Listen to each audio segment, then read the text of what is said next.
Are you familiar with FBI Special Agents Kyle Seraphin? I'm familiar with the name.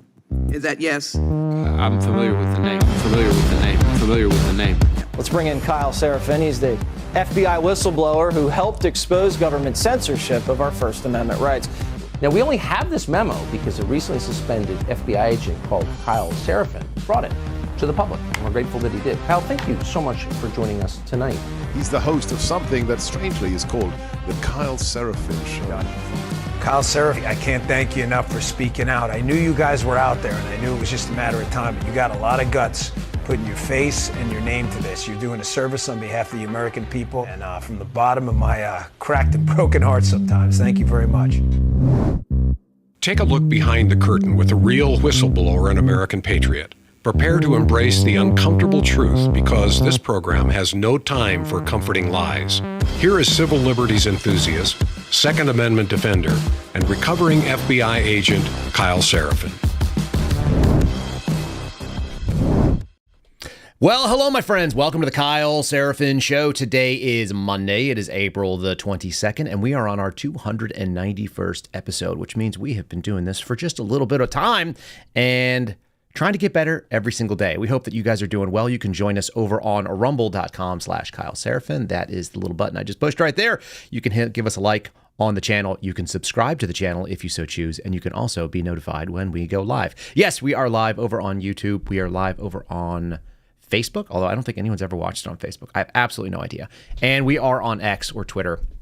You guys can all link through. In the show notes, there is a link to Rumble, which will take you to rumble.com/Kyle Seraphin. And if you guys want to subscribe, which is a $5 sort of donation that goes directly to us, there is no processing fee. There is no cut that Rumble takes. You guys can do that by hitting follow first, then subscribe. You have to either be on a browser or being on a PC or a Mac or whatever. You have to go through a computer. You can't do it from the app. I don't know why. I don't run Rumble. Seems like a thing we should bring up with Dan Bongino and maybe Chris Pavlovsky. So we'll see. In any case, we got a good show for you today. We're not going to be doing the James O'Keefe response show, although I will respond to some of that stuff a little bit later at the end of the show. And you guys may get a kick out of some of the information that we're going to share. This is going to be a fun week, okay? Let me start with a quick little suggestion to you. Free suggestion, so it's worth whatever you're paying for it, yeah? The suggestion is this: social media is not real. The things that happen on Twitter are not real. Nobody is physically attacking me. Nobody's physically attacking you.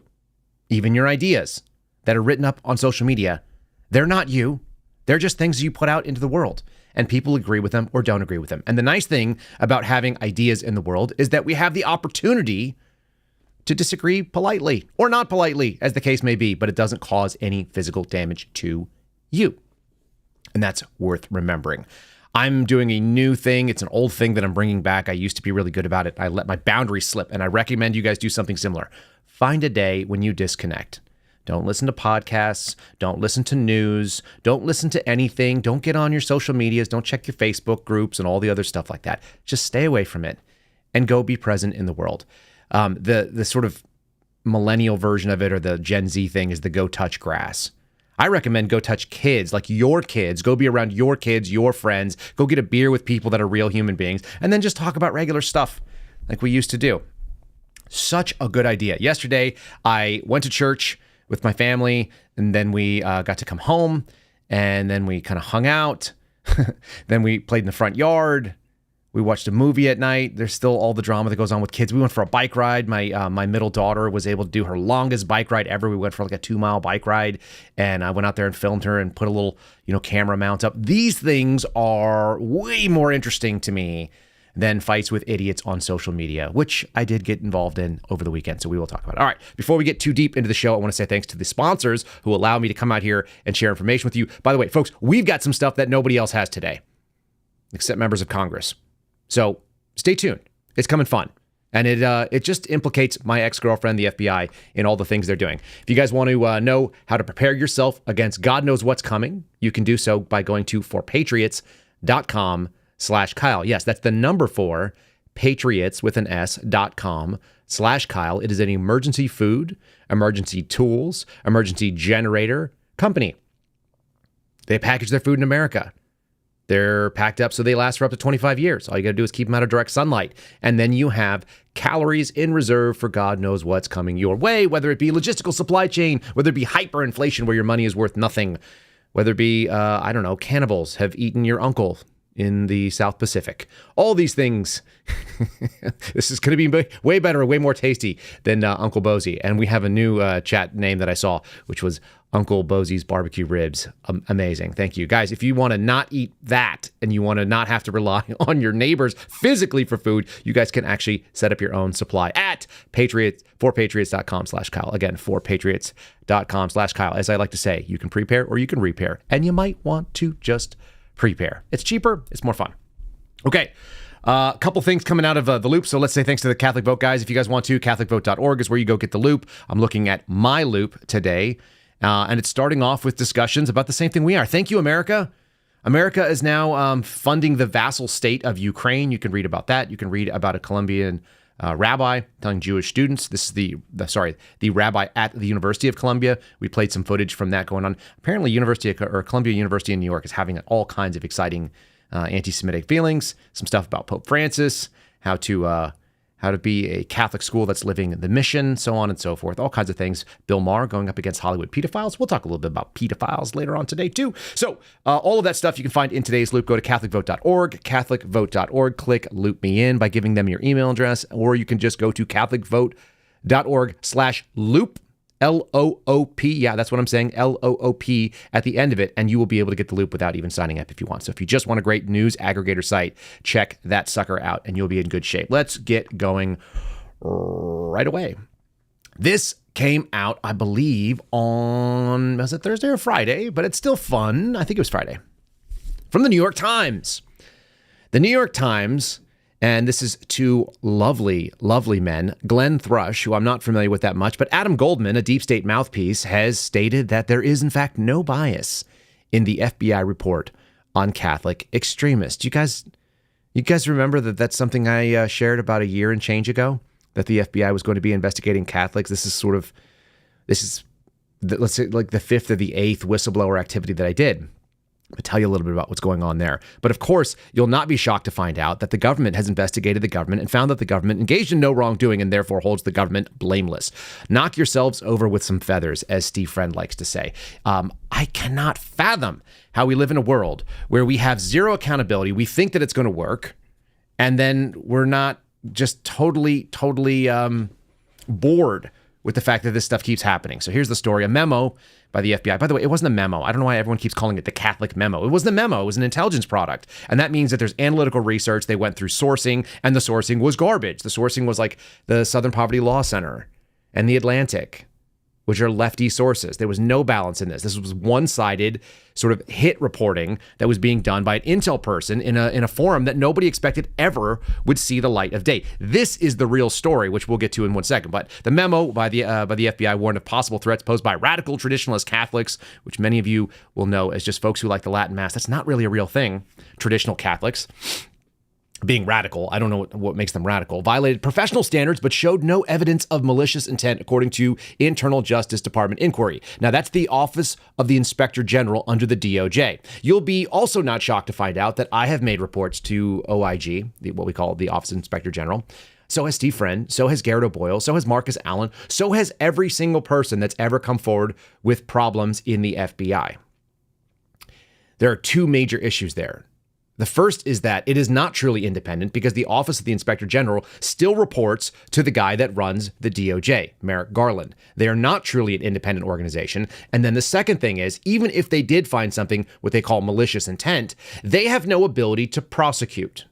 They are unable to bring cases. They still have to bring it to United States Attorney, and the United States Attorney's Office has to agree to prosecute it. So you're telling me that a United States Attorney who answers to a U.S. Attorney, so one line prosecutor, assistant U.S. attorney, answers to a line prosecutor, the U.S. attorney for whatever district. That person answers and serves at the pleasure of the attorney general and therefore the president.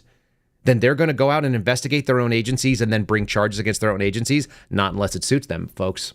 Not unless it suits them in a big way. The memo was quickly withdrawn after being leaked. This is the critical paragraph that's in there. It was quickly withdrawn after being leaked, and top law enforcement officials have repeatedly distanced themselves from it. Of course they did. Of course they did. Here's Chris Wray talking about this with Josh Hawley. They had some heated exchanges and back and forth. I want to get to the meat of what the story is. Of course, they waited like 9 paragraphs deep and below the fold before they shared. But here is Chris Wray. Again, this is old news. This is going back a year now. I just want to set this up, important stuff, and we're going to set it up in a very obvious way for you when you understand what's going on. No, I don't know the answer to that question, but I can tell you that we don't investigate people for their exercise of their constitutionally protected religious expression. That particular intelligence product is something that as soon as I saw it, I was aghast. I had it withdrawn. Really, you were aghast? I was. Oh, really? Yes, and what sir. have you done about it? Did you fire the people who wrote it? No, I had it withdrawn. Have you fired anybody involved in it?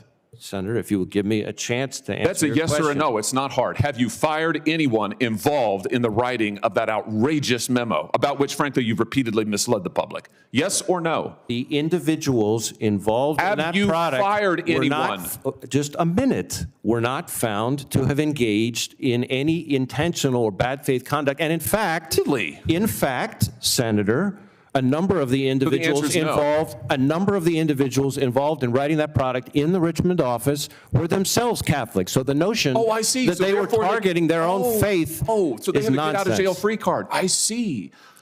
So you're I did immune not and say they're that. immune. So we shouldn't ask questions about it. You haven't done a darn thing. You haven't fired anybody. In fact, what the House found is, what is it? You admonished them. They were admonished. And their respective supervisors were told to engage with the Human Resources Division to ensure that deficiencies are addressed. Oh, well, I feel much better. They've been sent to bed without food. Good heavens, Director. This is one of the most outrageous targetings. You have mobilized your division, the most powerful law enforcement division in the world, against traditionalist Catholics, whatever the heck that means. And you're just told us you have not fired a single person. That should make you furious, because on top of all that, then they went and funded the FBI. I got no beef with what Josh Hawley said. I think he said it well. I think he said it properly. But then they went out and funded the FBI completely, in totality. Okay?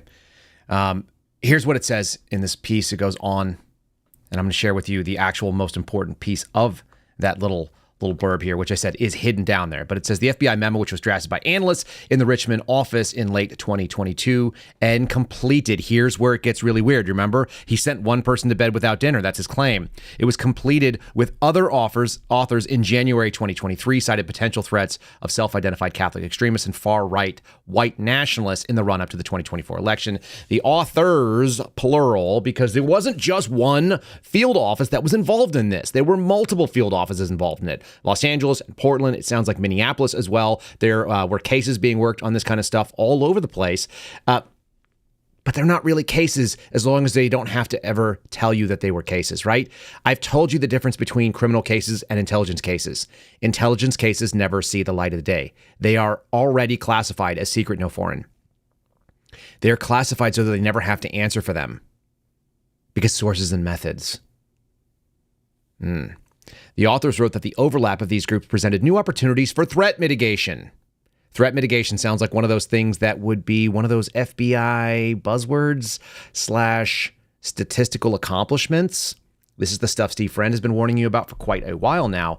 The statistical accomplishments are the Bureau's version of keeping score and getting those gold stars. And I mean that literally, like if you do really well, the top color band is called gold.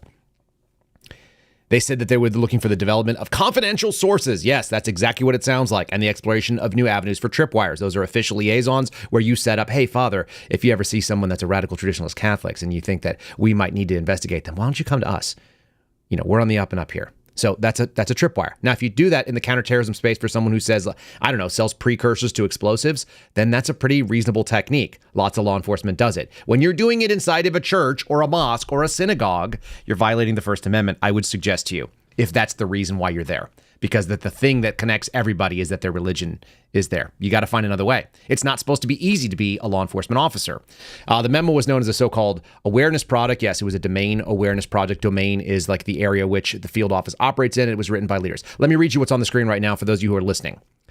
The Richmond office contacted officials in the Domestic Terrorism Division of the FBI's national headquarters in Washington to discuss creating a report for the Bureau's senior leaders. Do you understand that this is not a isolated incident? This is systemic. An analyst at the headquarters replied that she was, quote, really interested in this resurgence of the interest in the Catholic Church among the people they identified as domestic violent extremists.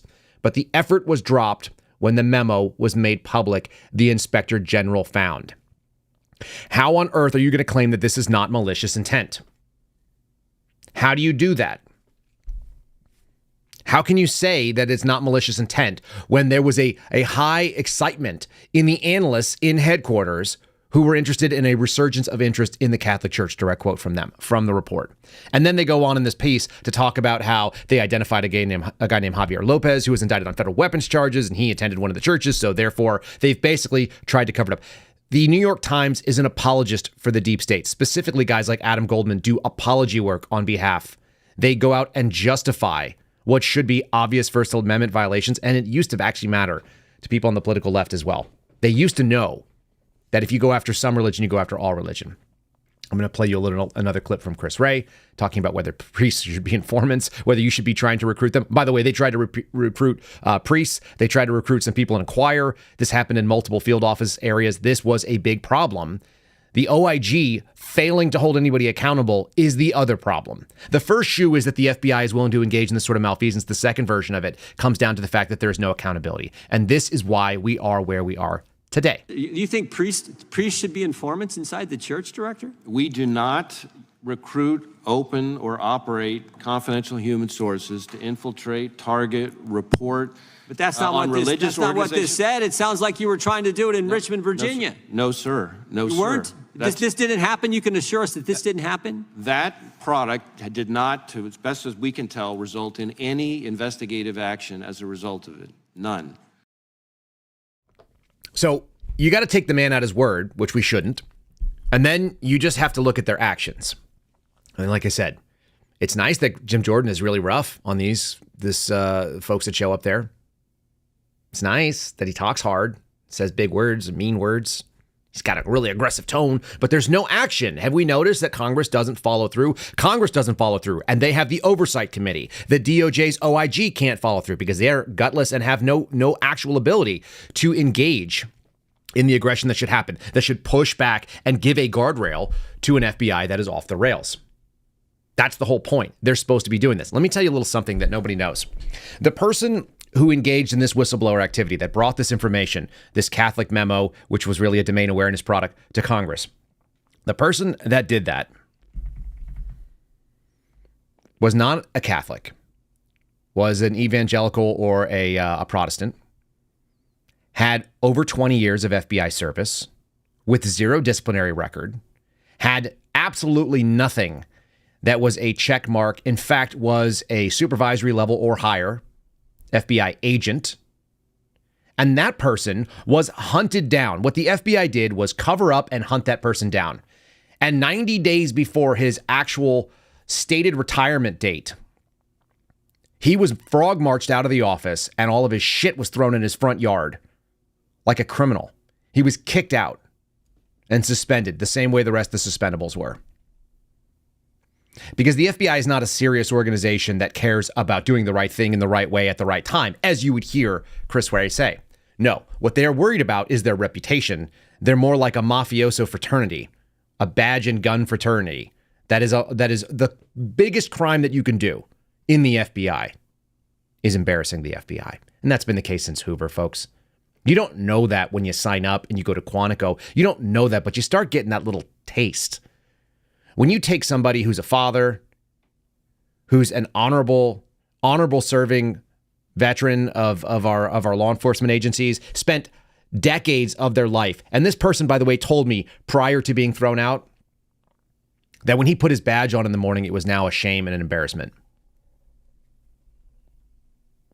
Do you know why the FBI hates people like Steve Friend and Garrett O'Boyle? Why they despise guys like me? Why the retired agents that are sycophants for the Bureau are upset with us? Why my former supervisor, who flippin' knows what happened to me, is retweeting shit that James O'Keefe said, talking about how I'm a Fed Yeah, I know. I used to do that job. I get it. When my former boss is trying to use someone like a James OKeefe to come after me on a social media account, do you know how dumb and stupid and pathetic that is? It's because covering for the Bureau is the number one goal.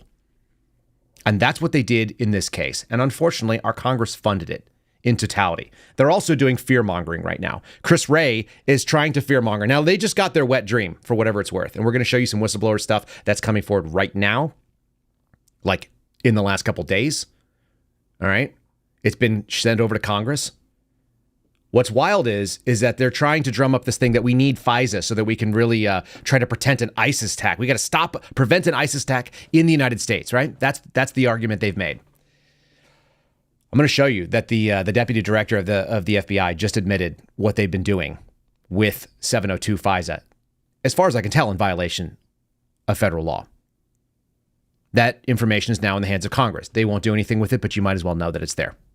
That's what being a whistleblower is, by the way. It's taking information through protected channels. If it happens to go to the media or becomes public, that's incidental to the actual act of whistleblowing. Bringing it to a member of Congress, bringing it to someone in your supervisory chain, bringing it to the OIG are the things that make you a whistleblower. So when you hear people talk about so-called whistleblowers, it's because they have no idea what the statute says.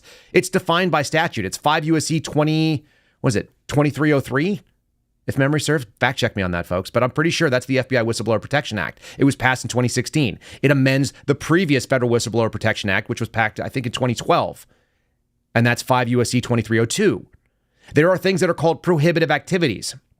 You cannot engage in them. They do it all the time. Why do they go after whistleblowers? Because there are no consequences. It doesn't matter whether they're investigating churches, whether they're investigating their own people, whether they're violating the Constitution or just the basics of federal law that say that they're not allowed to do it. They do this stuff because nobody has the balls, and there's no other way to say it, no one has the balls to do it, and nobody has the statutory authority outside of the members of Congress and the OIG, and neither of them do anything about it. That's why we're where we are. Listen to Ray talking about, the scary, like they're going to do an ISIS-style attack like it happened in Russia. Really? How come it only happens in not American countries? Probably because we have a Second Amendment that says if you try to go into a church like that, someone's going to shoot you dead.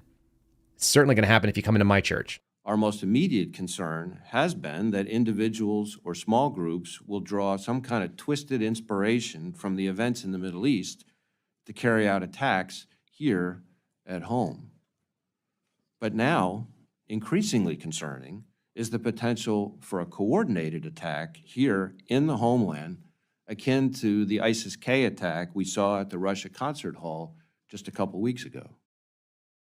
All right, on top of that, what we've got is a sycophantic media on the left that is not just trying to promote FBI causes. They're actually trying to do this sort of weird hero worship. You want to see this thing that's crazy. This came out the other day, and I didn't cover it, but I wanted to. NPR is letting you know that the Agents Association, the FBI Agents Association, which is an advocacy group that is absolutely garbage. I dropped out of them. I got a phone call from their president back in maybe 2019 or 2020. I can't remember exactly what it was. I dropped out because they sucked. They weren't doing the thing, and they were advocating on behalf of FISA, and they were also advocating that there should be a mandatory, by congressional statute, a mandatory backdoor into all end-to-end encrypted apps so the FBI could hack your communications just in case they needed to. My sentiment about this isn't just because I brought something forward and now I'm angry at the FBI. I've been pissed about the FBI since I started working at the FBI. I just did it internally. And I resisted, and I had conversations with people that sucked from the beginning.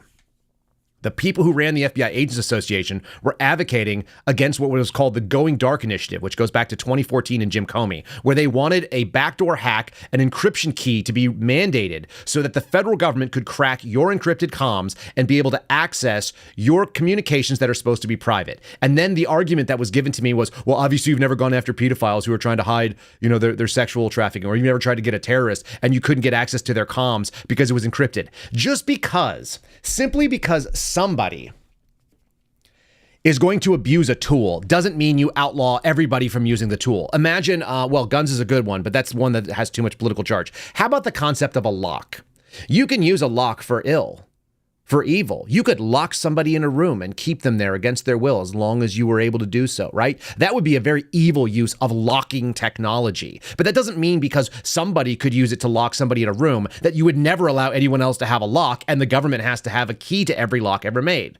It's the same with your encryption. A small fraction of people are using end-to-end encryption to hide nefarious and evil deeds. That doesn't mean everybody else loses access to the technology. It's the same for crypto, by the way, which I'm not a purveyor of. I don't get into cryptocurrency, but you should have the right to do it. The government doesn't have a right to know where all your things go simply because some people use it for money laundering. That assumes something that is not true. It's the same reason why these serial number problems, they go, well, it's a ghost gun. It's a gun that doesn't have a serial number. It's the same exact argument. If you have to have a serial number, which is only made for tracking by manufacturers, if the government says you must have a serial number on every gun, it pre-assumes that they will need to use that serial number to identify it in a crime. And that fact is not actually true. It's factually inaccurate that most guns will be used in a crime. Most guns will never be used in a crime. And if you listen to our interviews with Stephen Stambolia, the machine gun lawyer, who's my buddy and is awesome, he works on behalf of various different gun rights organizations. One of the things that they have tried to prove is that there is an incredibly small fraction of firearms that are used in crimes. And so the presupposition that they will be used in crimes is a problem. I just saw one of you brought up Liberty safes. Exactly correct. The idea that the government is going to have access to your safe at some point in time. So a company holds back a reserve key or an unlock code, a master unlock, is wrong. It's why people don't want to do business with companies that do that. And there is almost, if not a fiduciary duty, there's a moral duty of companies to withhold and hold on to your information. They're supposed to protect it because you're their customer, not the government, except that the government gets involved in a big, big way. All right. So what happens? We got FBI agents that are struggling to meet housing costs in New York City. That's because we have a fundamentally clownish man that is running this country right now. And he's screwing up the money supply. There's massive inflation. A lot of it is because of Biden administration policies. And so you have these people complaining. They're FBI agents. They work in New York City. It's very expensive to live in New York City. Anybody who lives in New York City knows that, don't you? It's expensive. Is the federal government going to come and cut you a check for it to try to offset your burden, or are you going to have to work harder or cut your expenditures and tighten your belt? Yeah, that's what's going to have to happen. You're going to have to cut your expenses, but you've got the Agents Association asking that the Justice Department get $165 million to incentivize to help pay mortgages and rent for FBI agents in very expensive places. Here's the deal. I started as an FBI agent in 2016. My wife and I moved and bought a house in Fairfax County, which was incredibly expensive. We started a family there on a GS 10/1 salary. That's the first step. We were able to afford to buy a home as a brand new government employee with a family of then 3 and no additional income, just mine. Okay? It can be done. It's like a $65,000 a year in one of the most expensive housing markets in the nation. They don't need any additional money. Oh my God, starting salaries for FBI agents is $73,000 in New York City. Welcome to the world. It's tough. It's hard. Go out there and figure it out. Make good financial choices. The problem with writing them checks is that FBI agents are notoriously cheap and they're really bad with money. There's a lot of people that retire with no money in their TSP, their thrift savings account. It's the government version of a 401k. They don't put any money away because they spend everything they have.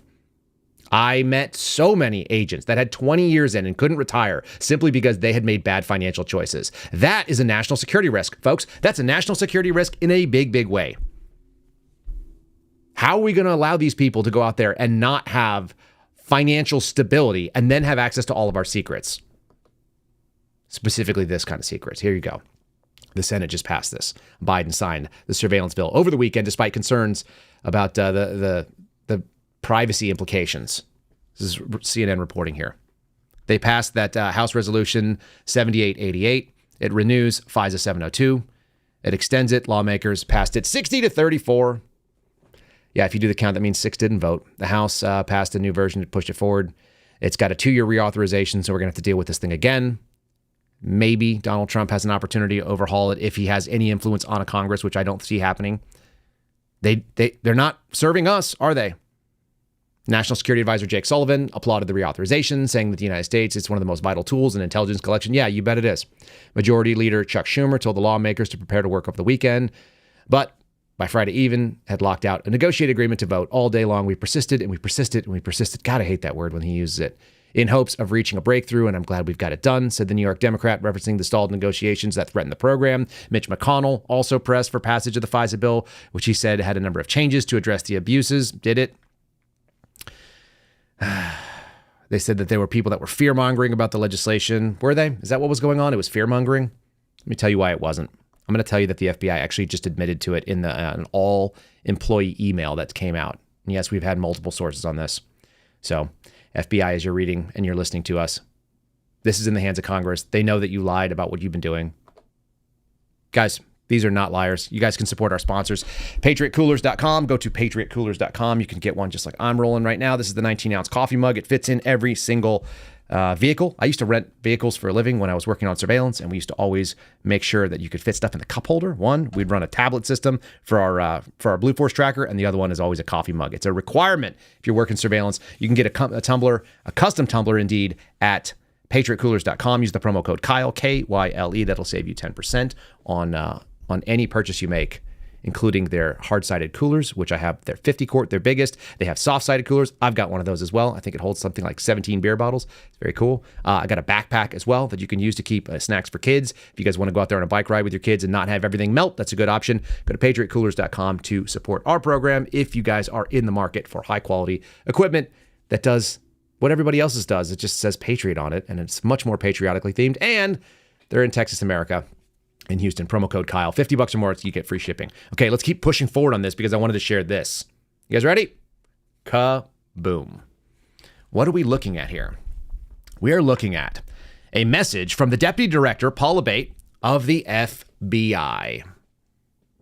Colleagues, unclassified. I'm writing to provide you important updates on the status of Section 702 of the Foreign Intelligence Surveillance Act, one of the key intelligence authorities that is relied upon to support our national security mission, including changes that will take effect immediately. I don't know why he underlined it. Also unclassified. Earlier today, the FBI signed House Resolution 7888, the Reforming Intelligence and Securing America Act, into law. The bill extends 702 until 2026.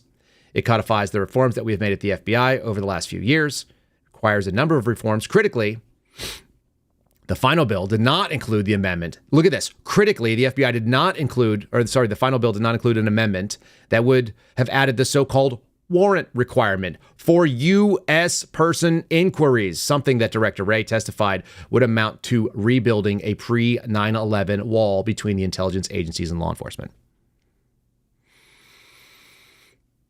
There needs to be a wall between intelligence and law enforcement, folks. It has to happen.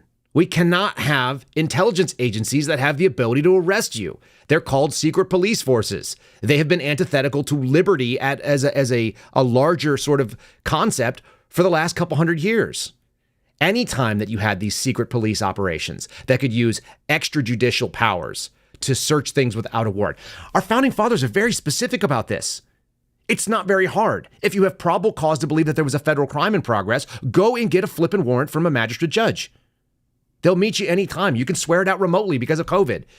I've done warrant swear outs where you call in, you send it over via email. They read what your probable cause statement is. They ask you to raise your hand over the phone. You put your hand in the air while you're standing there like a doofus in your office. And then you say, yeah, I swear that this is true to the best of my knowledge and, based on my training and experience. Unclassified. Further, additional communications will follow addressing each of these changes. However, there are two key changes that the law has made effective now, and it may take several weeks to update our database, so we're probably going to have some violations of this. That's fine, to reflect these changes, but everybody is required to start adhering to them as of today. Number one, for official use only. Mandatory pre-approval for all Section 02 U.S. person queries. That was known as reverse targeting. Which was illegal when I was working for the FBI. Apparently, they don't have a problem with it. Now you just need to get pre-approval. And who do you get pre-approval from? It says here that you must get the CDC or the ADC of the field office. That means that the chief lawyer for every field office, the same person or persons that signed off on that Richmond Catholic document, that's who you have to get. That says that you will be able to query the unminimized, that means raw intelligence collected directly from your email boxes. Pre-approval. You can get the unmitigated, unminimized Section 702 information, which is stored in DWS, the data warehouse system, prior to conducting the query. You just have to get the lawyer to approve it. It's internal to the FBI. Remember what I just said about the FBI or the DOJ investigated the DOJ and they found the DOJ harmless? How do you think this is going to work when the FBI asked the FBI for permission to do FBI things? We have previously required pre-approval only in certain criteria, such as sensitive queries or batch queries. Now we're just saying you can get it for anybody. You just have to ask the lawyer in your office. And number 2, the prohibition of 702, quote unquote, evidence of a crime only queries. Effective immediately, you may not query unminimized 702 information for evidence of a crime only purposes. Why would they have to do that? Because they used to do evidence of a crime only inquiries, which is categorically illegal. They used to do this, and now they're saying you can't do it anymore. This is what the secret police looks like. Evidence of a crime queries on 702, which was meant, as we were told over and over and over again, only to go after foreign intel people and only to go after foreign terrorist organizations. No, it's going after U.S. persons, and evidence of a crime inquiries are now going to be something that you are prohibited from doing. This applies to all queries. They should have gotten a warrant in the first place. That was the requirement before. They were breaking it, and they're admitting it. Paul Abate, the number 2 in the FBI, the guy that answers directly to the FBI director. Additionally, Congress recognizes in reauthorization 702 queries, including U.S. persons, are vital to illuminating potential threats, connecting the dots, staying ahead of our adversaries. This is the garbage that we're talking about. This is how you tell people that you're going to break the law and you're going to do things that are antithetical to your constitutional oath, but we're doing it for the right reasons because we're the FBI and we only do good things. Director Wray said we did, so we're doing it well. To continue to demonstrate why tools like this are essential to our mission, we need to use them while also still holding ourselves strictly accountable for doing so properly and in compliance with legal requirements. So I urge every person to look for ways to appropriately use and have the added confidence that this new pre-approval process will help ensure that those queries are fully compliant with the law. Thanks for the dedication to the mission and the work we do. Not for serving the American people, of course. That's Paul Abate. You guys get it? You understand what we're dealing with here? That's it. That's it in a nutshell. That's the people that we are up against. We are up against people that do not believe in the Constitution. They believe in their agency. As we found out on Thursday from Rob Green, who did a really great job, and I am stealing this from here on out, they have chosen institution over Constitution. They have chosen loyalty to institution over Constitution.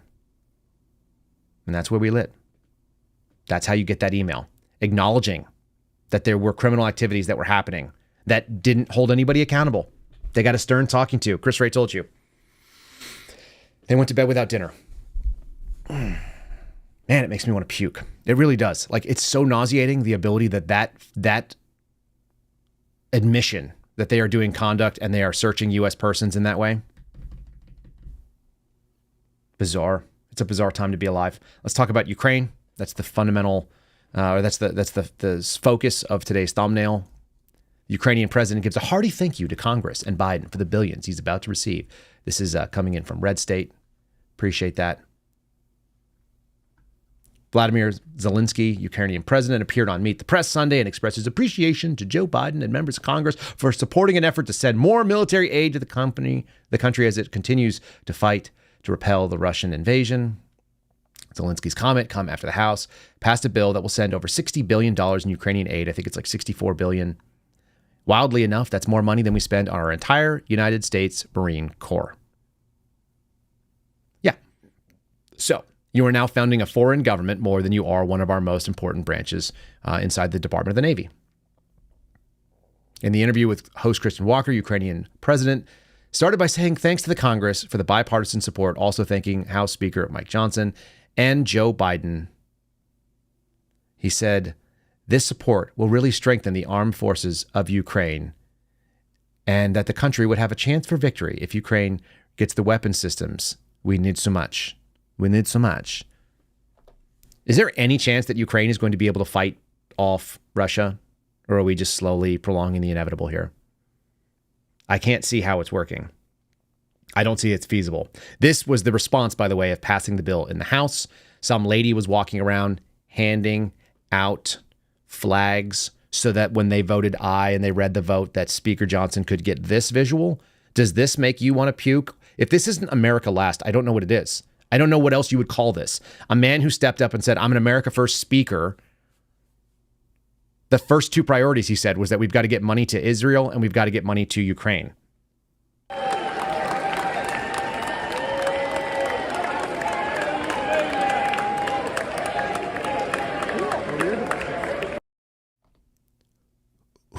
Who are those people representing? Where are those elected officials? Like, where are they from? What group are they representing there as they all stand in the American House and they are all waving Ukrainian flags, some little Chinese garbage from plastic made, little factories. Look at that. They're waving them and they're weakly enthusiastic. That was what we would call like the pathetic yay, right? Are they going to win a war against Russia? Is that what's happening? Did we just fund that? No. And we have utterly unserious people in the White House doing the same situation. They're the ones who are also trying to push this thing along. I'll give a little head tip to the cannibal questions that came from Peter Doocy. This is kind of funny. This is how we got there, because these are the questions we have to ask. Our sitting president claimed that his uncle was eaten by cannibals. We talked about that on Friday. You can't even get a straight answer from them. Like, why did he do that? And they're like, we're going to trot out more lies about how Donald Trump was defaming soldiers and things that have already been debunked. Listen to this nonsense coming from Sideshow Bob and Peter Doocy. I agree. Second Lieutenant Ambrose J Finegan was a war hero. But the Pentagon says, for unknown reasons, the plane was forced to ditch in the ocean. Both engines failed at low altitude. Why is President Biden saying he was shot down? There's no evidence of that. And why is he saying that his uncle was eaten by cannibals? That is a bad way to go. He lost his life. It's not, look, I'm not, we should not make jokes about this. It's not. Wait. President Biden said that his uncle was eaten by cannibals. I mean, your last line, it's for a laugh. It's for a funny statement. And he takes this very seriously. His uncle, who served and protected this country, lost his life serving. And that should matter. You have a president that lifts up our U.S. troops, our American veterans, every day, who thinks about them, who actually thinks they're all heroes, and they are. And you have a former president who disrespects that, who doesn't honor that. Said it as president, suckers or losers. That's what he said. It's made up. That's made up. That didn't happen. It's been confirmed that didn't happen. Kind of like Donald Trump didn't jump over the back seats and try to drive a limo somewhere from the rear seat. They just lie with impunity. They don't care. The truth isn't important. And more importantly to me, what's the difference between Mike Johnson as speaker and this? You guys remember this?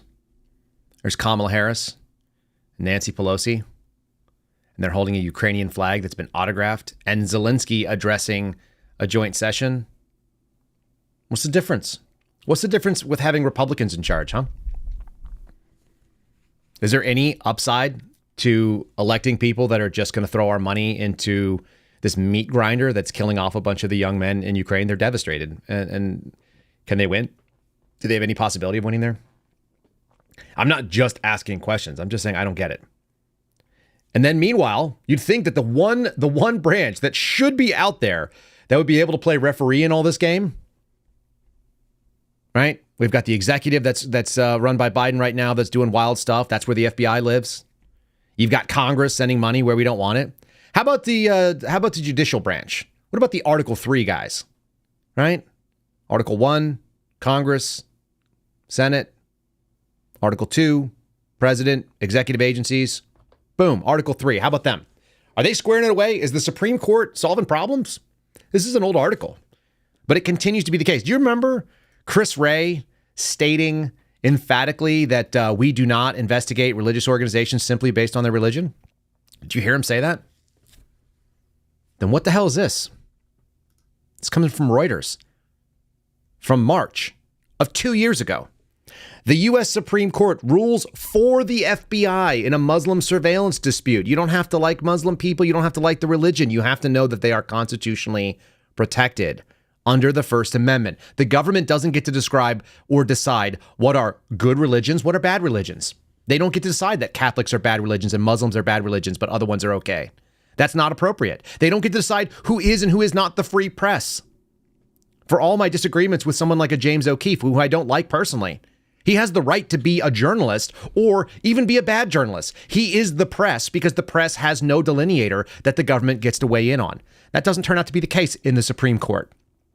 This is a 2-year-old article stating that on that Friday, they ruled in favor of the FBI in a case discerning discrimination concerns by 3 Muslim men from California who accused the agency of conducting illegal surveillance on them after the September 11th attack in 2001. The court unanimously overturned a lower court's ruling from 2019, saying that federal law regulating government surveillance under FISA, get it, trumped the state secrets privilege, a legal defense based on national security interest. I want to break down what they just said. A lower court stated that FISA doesn't get to come in and allow the government to infringe on your civil liberties. That's the purpose of what that was. And the government pled this thing called the state's secret privilege. The state's secret privilege is that national security should trump your civil liberties. That's the claim the government made, and the Supreme Court agreed. The ruling means that the case returns to the lower courts for further litigation, with the claims being made by the plaintiffs not dismissed, but they're not allowed to say that the government cannot infringe upon their rights based on state secrets, because the government is allowed to infringe on your rights based on state secrets. That's what they are claiming. National security trumps individual liberty. That only happens when you are in totalitarian systems. When the state is the beneficiary of the default position and your civil liberties play second fiddle to the government's need to spy on you, we are screwed. Supreme Court faulted the Ninth Circuit Court of Appeal analysis, with Justice Samuel Alito writing that FISA permission in question does not displace the state's secrecy privilege. The lawsuit accused the FBI of infiltrating mainstream mosques in Southern California and targeting Muslim Americans for surveillance because of their religions, exclusively because of their religions. When I tell you that this is not a new fight and the political left should have common cause with us, they should, because they were the ones that were lionizing this and talking about the problems of having an FBI that was only interested, that was only willing to target Muslims. Now they're willing to target Christians too. They've been coming for a lot of people before they came for us, folks. We have common cause as Americans. They're not your enemy, the left, the people on the political left that vote for this stuff. They're just short-sighted and foolish. That's my claim to you.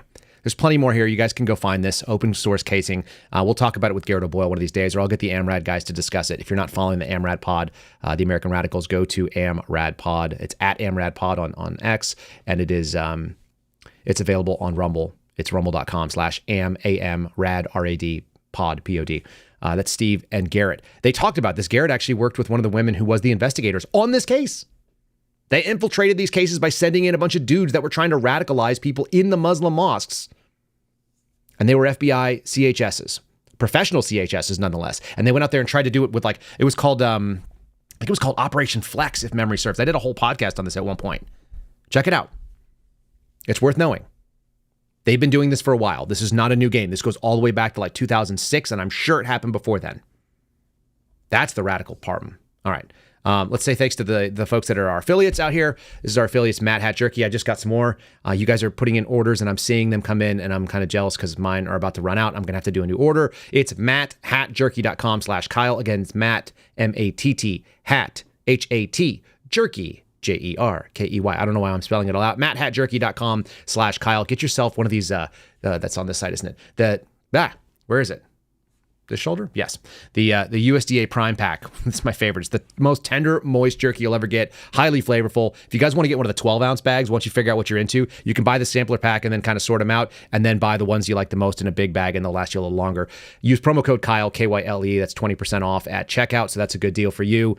You can get a recurring subscription if you want, or order up what you like, a sampler, and then come back afterwards and find out what you like. If you want to get it regularly, get a high-protein snack. You guys can also support MyPillow with mypillow.com/Kyle, or just use the promo code Kyle, K-Y-L-E, at checkout. If you guys go to Mike Lindell's website, you can find, you'll get up to 50% off using our promo code, and that's going to be on sandals, on slippers, on sheets, on bedding. They have a mattress. They've got a mattress topper. They have all kinds of different stuff here. They're all made in their factory over there in Minnesota, which used to be America and is now captured territory. You guys can support Mike Lindell's company and American workers at mypillow.com/Kyle. Lovely and very nice people over there at the MyPillow folks. Yeah, they're always sending really nice emails. They're sweet people. They're a woman who handles media named Dawn.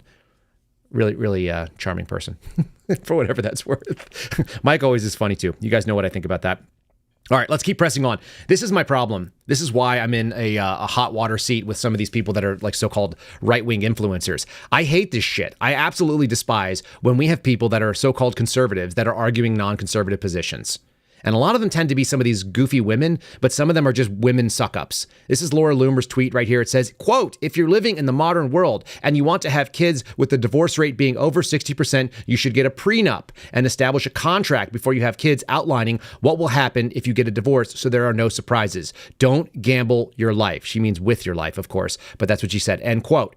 Now, that's just quoting a survey that basically said that 60% of Americans in their 30s had at least one child in the 1990s. That's down now, 50% down to 27%. It's the most catastrophic event in American history. And Laura Loomer is basically going out there and giving advice that marriage is a bad idea, and if you do, you should start with a prenup. My question, which started off this little tit-for-tat nonsense between her and James O'Keefe and I, was that I asked her, what does your prenup say?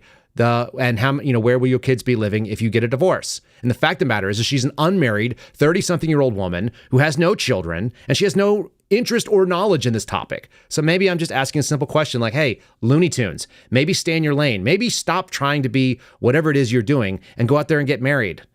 If you want to start telling us who are married how things work. By the way, my wife and I have been married for over 10 years. We have no prenup. I told her I'd rather die than have our marriage end. That's how it works. That's what you do. That's what it means. When you say death do me part, it used to mean something. When people used to do that, it's a commitment. It's both a contract and a vow before God. If you get rid of God and you don't think God matters, then maybe you start saying things like Laura Loomer is saying here. The problem is, how about conservatives that are trying to conserve something? Like the values. I've held spaces with you all where hundreds of you have come up and stated things. And what do you say? You say the things you care about are American values, American exceptionalism, meritocracy, hard work, our civil liberties, and the values of holding up to the Constitution. All of these things only happen if we have an underwriting current of understanding that morality exists, that there is an objective right and wrong, and if you do not abide by them, then you will be led astray. You will not be able to uphold civil liberties and be able to be a good steward of people's constitutional protections, which is your job as a government employee, if you don't give a shit about even the person that is closest to you. Think about this one. The reason why they used to have infidelity as a disqualifier for national security clearances is because if you couldn't be honest with your spouse, that person you look in the eye every single day and have to reassure them that you are being faithful to them by your presence. If you can't do that with your spouse, how on earth are you going to do it with the nebulous concept of the American people? There are no American people. There are just Americans when you meet them. And you can betray them very easily because you don't feel like you're individually betraying them as you do your query search in FISA 702 data warehouse systems. But your spouse, you have to lay down with them every night and look at them in the eye and discuss building your life together and discuss your finances wherever they are and what your difficulties are. The fact that your 3-year-old doesn't want to poop in a toilet and wants to poop in the yard for some reason. Like, these are things that you're supposed to be able to go to your spouse with. This is the reason why we are supposed to have a good and moral people first, and then you can hold on to the constitutional republic. If Laura Loomer doesn't understand that, that's fine. She's 30 and she's unmarried. She doesn't have any skin in the game right now. But for those of us that do, maybe don't lecture any of this stuff. And I don't care what you think about marriage because you don't know anything about marriage because you're unmarried and you think that getting Donald Trump elected is the most important thing. I ask the simple question, what are you conserving, conservatives? What is it that you want to conserve? And are you acting in a way that will allow that to happen? Or are you out there following Looney Tunes people that think that throwing a microphone in someone's face is journalism? That's not journalism. By the way, James O'Keefe threatened to throw a microphone in my face. Like, really? I put a microphone in my face every morning, y'all. You guys can come find it anytime you want. And if anybody comes on my property when I have little kids in my hands, because I don't go in public without my family, because I don't have any reason to. I only go in public with my family. That's the whole point of what I do. I get to work from home. So don't send anybody to confront me with my family because I'll hurt you. I will physically end you if you threaten my 8-month-old child who's tiny. The threshold for deadly force in that is very, very low for whatever it's worth. Okay. I want to keep pressing on this. We're going to touch a little bit on this sort of Looney Tunes thing, and then we're going to end up with the pedophile justice, which I think is not tragic. It's not tragic. The reason that there's a problem with people like James O'Keefe in my world is because I believe in giving you honest truth that I'm able to assess, things that I know for a fact are true, and things that I believe based on my training and my experience. When you have no training and no experience, then you end up putting shit like this out in the world. This is a tweet dated 10 February 2017 from James O'Keefe. I'm going to read it for you. But before I do, I want you to understand there's a person wearing khaki pants like a Fed, is wearing a multicam combat shirt, has a neck gaiter on for some reason, is in a terrible shooting position, and is shooting a suppressed pistol without a red dot optic in 2017. And it says, with at Project Veritas special training, we will be the next great intelligence agency. Hashtag Veritas. Our team is undergoing intense training at a classified location as we make Project Veritas the next great intelligence agency.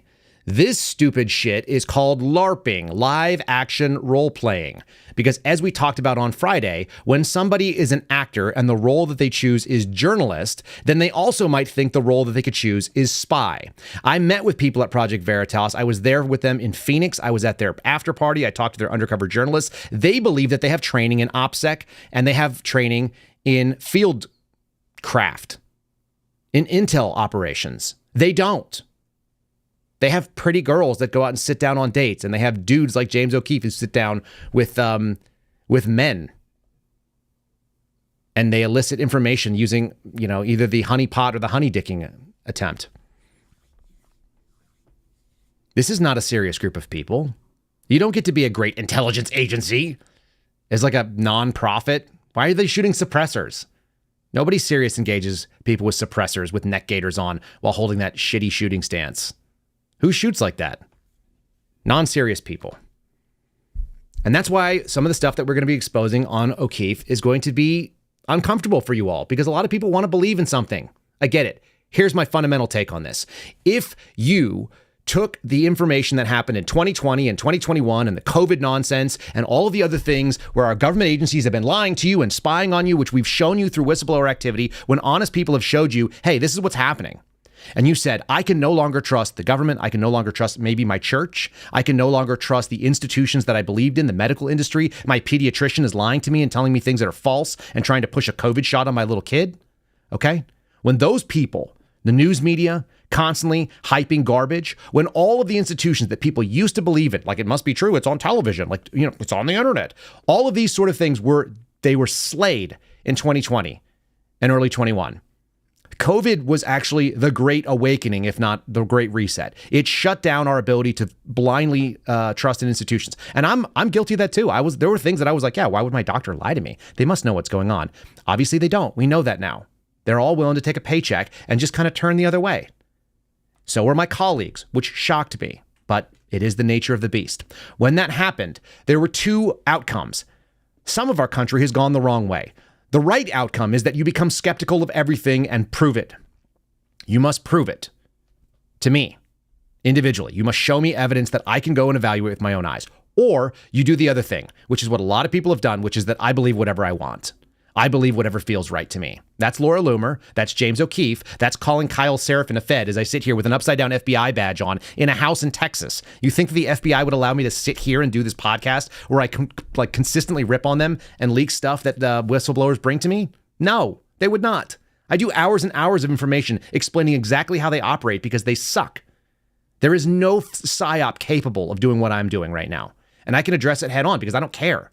There's a reason why, I think it's funny. I have Fox Mulder here behind me, right? This is I Want to Believe from the original X-Files, the first episode where he meets Dana Scully, because that's what we all hoped we were going to go do. We were going to have a Scully and a Mulder experience going to work for the FBI, or work for the FBI. I tried to get on the X-Files. They don't have one. You see over my shoulder here, Silence of the Lambs. That was shot at the FBI's Academy. That showed us the first version of DEI and women getting brought in from the field when they were still like academy students. Nonsensical, but yeah, that makes sense. And then you've got this one over here. Oh, this, what side? This side. There it is. That's Bodie. Right there. That's Bodie. He's a bank robber that wore the Ronald Reagan mask. You remember? In Point Break. That's Keanu Reeves. And they're doing a skydive. That's what's on the wall behind me. My son's name is Bodie. When people ask me, like, why did you name him that? I'm like, he was the good guy in Point Break. And they're like, wasn't he the bank robber? And I'm like, yeah, he got away from the FBI. Getting away from the FBI was the goal. It was always the bad guy. It was pretty clear, but we were working against it by being honest and faithful to the oath. That's what the suspendables are about. We're like, you cannot do this on our watch. We honor Constitution over institution. And then you've got this bullshit. We're going to be the next great intelligence agency. We're going to go leak things on it. Are you a freaking clown? Like, James O'Keefe is playing. Here's what's really true about James. One, he presents himself as this virtuous and moral figure. He is not. He's a dirtbag. He's shitty to women. We're going to show you that. We have a bunch of his DMs. James, if you're watching this, that's what's going to happen. We're going to show what kind of person you are. Not because I give a shit about exposing that you're a dirtbag and you have a bad dating life, which you do. It's because it's something really simple. You're not conservative. There's nothing conservative about you. The way that you've lived your life is not conservative. And you used to take your female employees, make them comb through your filthy DMs full of sexting and whatever, and make them go look for tips. And they didn't like it. And they saved them. And now they want it public. And I'm going to do that. And there are other people in the conservative world that are like, yep, okay, fine. That's gross. We don't want that. There's also videos of you doing things that are probably felonies. Sexual battery is not something to be taken lightly. I don't care what political party it is. I defend women by default, even women I disagree with. I would defend Laura Loomer. You want to know something funny, folks? I defended Laura Loomer and I reached out to her and said, you losing your gun rights from the FBI is wrong, even though I don't want to ever meet Laura Loomer or hang out with her. I have no interest. But she had her gun rights removed, supposedly. The FBI said she's a prohibited person. I reached out and connected her with some people. I talked to an FFL. I've got a friend who does that for a living that tries to get people's gun rights back. I would like to help her because she should be able to own a gun, even if I think she's a moron. Even if I think she's completely nuts, which she is. So what? And I helped James O'Keefe. I helped James O'Keefe out because when the FBI said that he was a journalist, that the Project Veritas folks were journalists, that they were a sensitive investigative matter, media organization, and then the DOJ, remember we were talking about FBI, DOJ, the OIG, all this kind of thing, the same entity, the FBI was saying one thing, the DOJ was arguing in court in the Southern District of New York about the Ashley Biden case and stating they are not a media organization. Nobody would consider the work they do journalism. That's false. The FBI would consider them a journalistic organization. So we brought that information to Congress, and then we brought that information to James O'Keefe, specifically, to people at Project Veritas, because you shouldn't fight the government unarmed. You should have people like me that know that it's wrong for the government to use its power and lie in court, for them to claim state secrets and be able to hide behind it. That's crap. So even people that I dislike, and I disliked James O'Keefe from the beginning. He seemed like a little child. He seemed like a Nancy boy. Singing. He told me one time that he could do musical theater. I'm like, dude, I was drowned for 100 days in a row. What the fuck are you talking about? You can do musical theater. That guy still gets to be a journalist, and the government doesn't get to decide who it is. So even people that I dislike, if they came after Adam Goldman and said Adam Goldman was not a member of the media, and I had evidence that the FBI had adjudicated, I had something that would conclusively help him out, then I would show it. And I don't like Adam Goldman. I would do it for Alan Ferrer, too, or whatever his name is. The guy that wrote hit pieces about me. Because I don't give a shit about what, some person and I have a disagreement about. I care about our government, which is immensely powerful, and throwing the entire budget of the United States Marine Corps to another country to fight a war that we don't want to fight. I care about them doing evil stuff to our citizens, who are not my enemies. They're just people I disagree with. Grow up, dude. And that's why we've got non-conservative people out there pretending to be conservatives, and that's how you end up with this. This is how you end up with women having to confront grown men going into women's bathrooms. Why are women the ones confronting us? Where's the dude here to headbutt this guy? By the way, this guy kind of looks like, hold on. Do you guys know who this is? JP Sears. He does the Awakening tour, or he does the Ultra Awake. He's really funny. He's a great comedian. He's a redheaded guy. Anyway, and he's kind of yoked. This guy sounds just like JP Sears. I keep thinking this is a bit. This is the Young Americans for Freedom, YAF group at the University of Tampa, filming this dude that not JP Sears, but a dude who looks kind of like him and sounds like him, filming a dude coming out of the women's bathroom, and it's women that are confronting it. Where are the men at? Same as we saw those girls that were walking out of the arena. This is men's fight because men are now involved in it. We have to get masculine about this stupid crap. Excuse me, what are you doing in the women's bathroom? I'm sorry? What are you doing in the women's bathroom? I'm peeing. Okay, but you're a man. No. Yes, you are.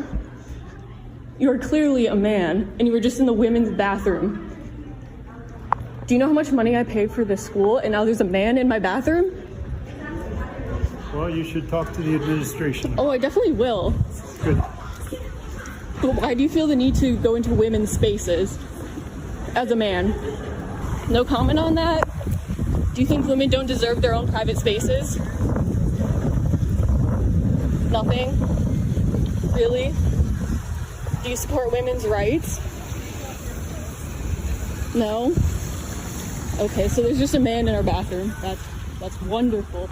So that the University of Tampa allows this. We also have drag queens as well. Just absolute moral reprobates. We've got drag queen, like a dude with a wig and woman face, walking with a little kid. That kid looked like under the age of 14 or so. Sexual fetishes are not supposed to be paraded around. Again, if we are conserving something, how about we conserve something that is conservative in value? Like marriage, and not acting like a creep around women, whether it's because of your poor dating history or you trying to get underage girls hammered so you can sexually assault them. How about not any of that? That's all I'm saying. That's all I'm saying. And this girl's out there calling it out instead of men. Men are in women's spaces. It's time to step up, dads. Unfortunately, don't let your kids go into this stuff. If you're sending your kids to university and they're the ones who are taking the fight to these people, where are you at? You want to see someone take the fight to someone? Let's have a little bit of a refreshment. How about this? Because this is refreshing. Before we do, you guys can you can support my buddy who's also in this fight with me. I'll just throw this up there. The Suspendables merch store is at the-suspendables.com. Not a penny of this goes to me. Not a penny of it benefits me. I just read it because it's my buddy, Garrett O'Boyle, and his family, his wife's company, running the-suspendables.com. You can get a shirt like this. This is one of the PT shirts. I'm wearing red today because I'm a little fired up. Promo code Kyle will save you 10%. That's just so they know that you came from our show and that you didn't find it on the internet when you were searching. I don't know. The-suspendables.com. You guys can get the pins if you guys want to give them out as a gift. These are a really good gift. They're really easy to do. They're easy on Garrett as well, which is the thing that I continue to recommend them for. You get 3 for $30. These are a nice item. You can pin them on a lapel or a dress or a hat or whatever. And you can show some support for the people that actually believe in the Constitution over institution. And you wear it with the badge upside down. The badge is eagle down is the way that we give that pin. If you give it to someone, you say the eagle is down. I did the same thing to Dan Bongino when we were at Mar-a-Lago. Eagle down. The-suspendables.com, promo code Kyle there. Okay, let's do something that's a little bit more refreshing. This is what happens when you're a piece of garbage and you're on the internet and you're trolling for little girls. Yep. You're trolling for little girls, and the Seattle PD is running a pedo sting like they're supposed to be doing. What if the FBI was doing this kind of stuff on a regular basis? This guy decided to do what we'll call the fuck around and find out challenge, or what I used to refer to as the ART challenge, the assuming room temperature challenge as a paramedic. This guy showed up to meet like a 7 and a 12-year-old girl in a hotel. There are parents that are willing to sell their children. Those people also need to be fed to the wood chippers. This guy found out right away. He decided to engage with the Seattle PD. Good for them. Take a look. This is 2 different angles of the body cam, and then I'm going to show you the critical still that you're looking for here. There you go. It's your time, Seattle PD. Gun.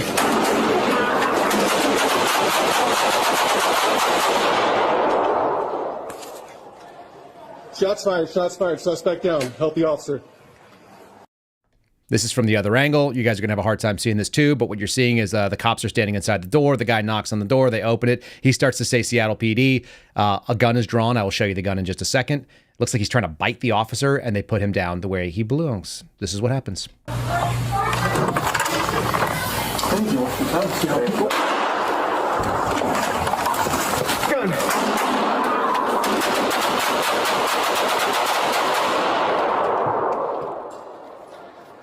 Shots fired. Shots fired. Suspect down. Help the officer. Everything about that was cool except maybe pointing downrange at your buddy where he's doing that tactical reload there. That tactical reload is that you've emptied some rounds, but not all of them, and he goes to a fresh mag. Very, very strong stuff. Well done on behalf of the officers. This is the slide you're looking for. This is gun. Do you guys see it? He slow drew a gun out of his pocket. Looks like a Glock, actually, from what I'm seeing here by the blocky end, but it's some semi-automatic black pistol. He drew that out with his right hand, which is where you'd expect someone to draw a handgun one if they're right-handed. This dude decided to pull it out nice and slow, and he got gunned down. That first shot you hear cracking off in the hallway was, in fact, that gun, as far as I can tell, being dropped. Then the other guys decided to shoot and disable him. The officer actually crushed the gun against his chest to hold it still and disable that gun in the fight, but one of the officers was wounded. That guy was killed. Screw him. That's how we do it. And when I say we, I mean America, and I mean this society. If you decide to draw a gun on the cops, then you suffer the consequences. It doesn't matter what color you are. White, black, any age, Asian, Puerto Rican. What do they say? White, black, Puerto Rican, Asian thing. Yeah. If you decide to draw a gun on cops when they are effecting an arrest and you're showing up to see little girls, you got what you deserved. So be it. Here's something for nightmares. We're going to wrap it up with this. I didn't know this was a possibility. This is apparently how you can deal with spiders if you live in a place like this. Guys, tell me what kind of shot this is. Are they using snake shot on like a 45 Glock pistol? It looks like a Glock, but maybe this is an airsoft. I don't know what this is. This is a big ass spider. We're going to cut this out of the audio show, but you guys can come here and watch it.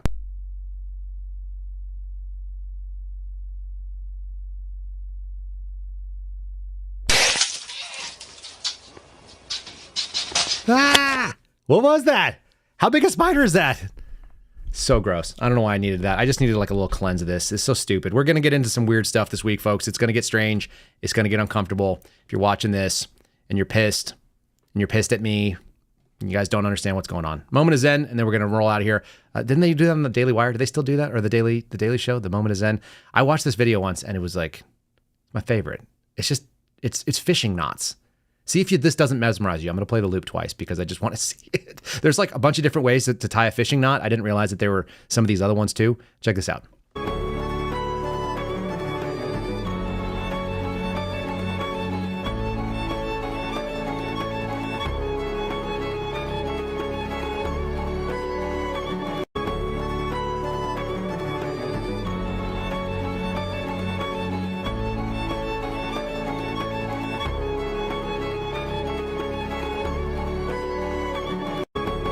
Yeah, I got an endless loop there. All right, thanks for enjoying that. Isn't that cool? There's all kinds of like little animations on how to draw very cool, or how to do very cool knots. I love knots. I used to love them when I was doing military work. We would do them underwater on a breath hold in the dark, upside down. And if you've never, I can't tie a bowline knot without holding my breath. Is that weird? It's the only way I know how to do it. A bowline is one of those useful sort of nautical knots that we use. And I can't do it unless I do a breath hold because that's how I learned how to do it. And I used to do them underwater when I was doing dive training. Weird stuff that you pick up over the thing. Let's do a 5-star review. Here we go. This one's coming from 91 Harley FX, U.S. Navy retired. Awesome show with Steve Baker. And the visit to Bongino in the past few days. The interview with Jim Verdi. Got a backload of other Baker pods that I need to go back and listen to. Great stuff. Not quite sure how to categorize it so far in my regular rotation for listening, though.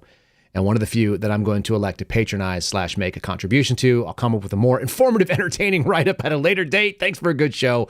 Mike from the Oregon coast, working way deep in the woods. Mike and Harley rider and retired Navy, we do appreciate the 5-star review. Thanks for doing that. You guys can put your own on Apple if you guys want. There's links in the show descriptions to make that happen. And we'll read it on the show here at the end of the show. We appreciate you guys listening. I hope, Mike, you heard this one. You guys can give us a thumbs up over on rumble.com/Kyle Seraphin if you have not done so already. Now is the time to do it as we shut this thing down. And you can always take care of our sponsors and affiliates by visiting CatholicVote.org, the folks over at forpatriots.com/Kyle, the Patriot Coolers, promo code Kyle, Mad Hat Jerky, and My Pillow, all promo codes Kyle. Guys, those links are always in the show description and the notes.